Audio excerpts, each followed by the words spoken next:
let's talk about the number one mistake that real estate agents do when offering staging and design in their business.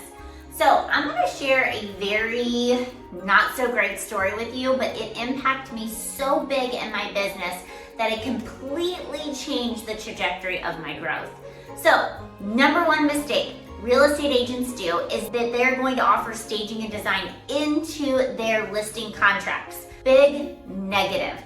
The first thing that you should do as a real estate agent, if you want to offer staging and design in your business, is have a separate LLC outside of your real estate business that is just for staging and design.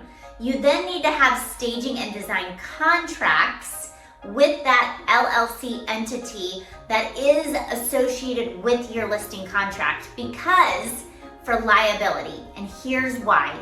Many years ago, I got a call from a dear friend of mine and a neighbor, and I went out and I staged their home, not thinking anything. At the time, I had no separate LLC, I had no separate contracts, I was doing it all wrong, okay?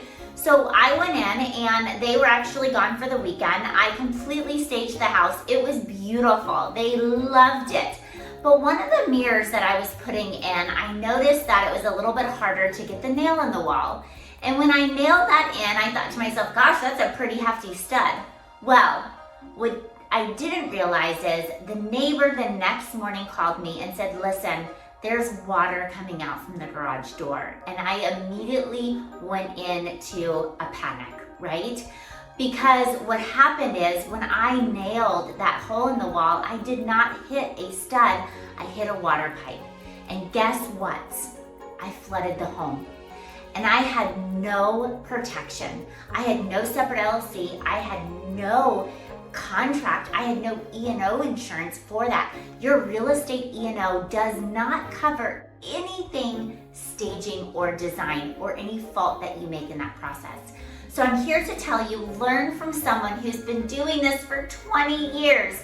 If you want to offer staging and design in your business, you should, because it's the number one differentiator. I still own a staging company, I still own a design company, and I have created an incredible staging and design platform that hundreds of agents across the country are utilizing. So if you want to know how to effectively run a staging and design business, we are here to help. We have put it in a box just for you so that you don't make those same mistakes that we make. So I'm here to tell you, Heather Caine, I am here with Style Design. We want to be a resource for you so you can catapult your business to the next level.